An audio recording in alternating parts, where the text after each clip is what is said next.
Hello，大家好，又係我廚娘啦，好歡迎你哋嚟到我個煮食頻道啊！今日我會同大家分享焦糖布甸嘅做法，一款勁可愛又簡單嘅甜品。喺正式整之前，大家可以提早買定布甸杯。我用嘅係呢一款玻璃嘅布甸杯，方便啲。當然喺香港嘅烘焙店可以買到，但如果想慳錢平啲嘅話，其實喺淘寶都可以買到同類型嘅布甸杯㗎。如果大家有興趣喺淘寶買，一陣間我會將相關嘅連結擺喺文字區裏邊俾大家參考。唔係講笑啊，呢一款布甸真係勁容易整，材料亦都好簡單，得3樣嘅啫，只需要買雞蛋、牛奶同埋砂糖就整到噶啦。而家我哋一齊學整啦。喺開始之前，大家記得先訂閱我個頻道啊，同埋記得撳埋個小叮當喎，咁你就唔會錯過我每次出嘅新片啦。大家首先睇睇今日所需要嘅材料啊！我哋整焦糖布甸需要嘅材料就係咁簡單啫。根據呢一份食譜，大概可以做到4杯焦糖布甸。同一時間，我亦都準備咗一份英文版嘅食譜，有需要嘅朋友可以睇呢度啊！我哋而家先煮焦糖，首先喺個煲裏邊倒入45克嘅白砂糖。然後再加入20毫升嘅清水，跟住呢，我哋就會開返個細火，記得係全程用細火喎。我哋要將啲糖慢慢煮溶，喺煮嘅過程千祈唔好攪拌或者戳個煲，慢慢你會見到啲糖開始溶噶啦。就算你見到啲砂糖未溶喺水裏邊，都唔需要刻意將佢哋攪勻噶。我哋慢慢等。大概等咗3分鐘至4分鐘左右呢，開始見到啲糖水出現好多細小嘅泡泡啦。好快見到啲糖漿由白色變成淡黃色。繼續等，千祈唔好攪拌啊！直至到見到啲泡泡呢變到好大嚿，唔再係細細粒嘅泡泡。呢個時候啲焦糖差唔多煮好噶咯。嗱，你而家見到啦，有90%都係焦糖色，隨即倒入30毫升嘅熱水，跟住熄火，再將個煲輕輕轉幾下，咁呢焦糖嘅顏色就非常之均勻噶啦。而家即刻將啲焦糖平均咁樣倒入去布甸杯裏邊，然後我哋將啲焦糖暫時擺喺雪櫃裏邊備用。而家過隔籬準備埋布甸溶液先啦。呢一度有3隻常溫雞蛋。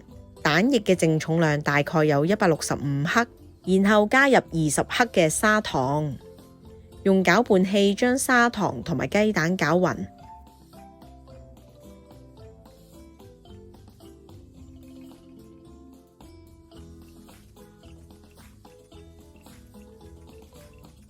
仲爭一樣材料就係牛奶啦。呢一度有300毫升嘅牛奶。直接倒喺個煲仔裏邊，用細火加熱到冒煙啦，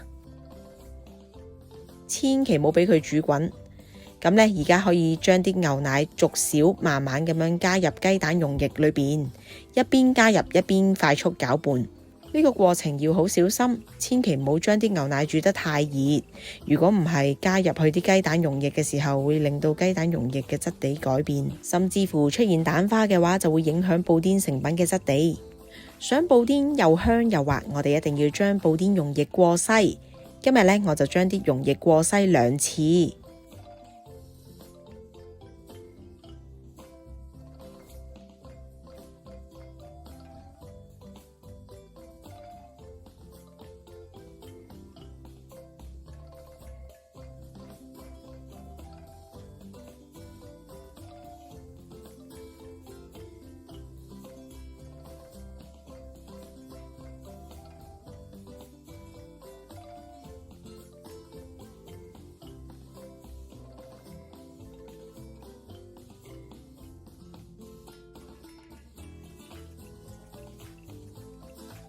而家就可以喺雪櫃將布甸杯攞返出嚟，跟住呢，就可以慢慢將準備好嘅布甸溶液倒入去布甸杯裏邊啦。記得要慢慢咁樣倒，咁就唔使怕布甸溶液會撞散啲焦糖啦。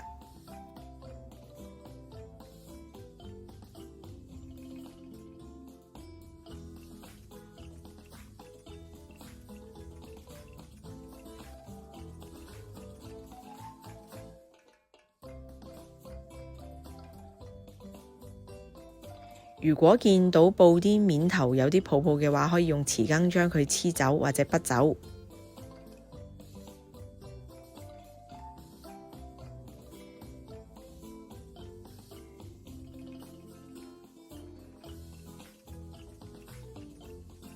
再喺每一個布甸杯上面冚返張錫紙。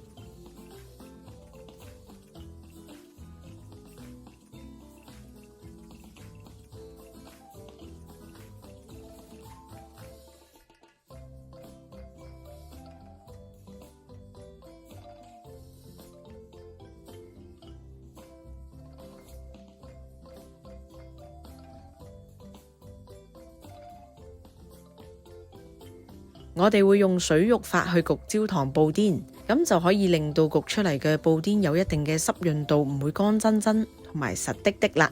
喺烤盤裏邊加入大概2cm 高嘅滾水就 OK 噶啦。時間嘅關係，我已經將焗爐預熱到160度啦。而家就可以將布甸慢慢擺入焗爐裏邊，繼續以160度焗大概40分鐘。話咁快，40分鐘就過啦。我哋而家打返開個焗爐，慢慢將布甸攞出嚟，先將佢攤凍，然後擺入雪櫃裏邊雪大概4個鐘或以上。而家喺畫面見到嘅布甸呢，已經雪超過4個鐘噶啦。嗱，我拎走塊錫紙，大家都見到噶啦，布甸嘅面頭係非常之光滑噶。而家就可以小心將佢離模。點樣離模呢？我通常就會用隻匙羹喺側邊撳一撳，等布甸同個杯可以稍為分離，然後攞把刀出嚟，好似我咁，沿住個杯邊輕輕刮一圈，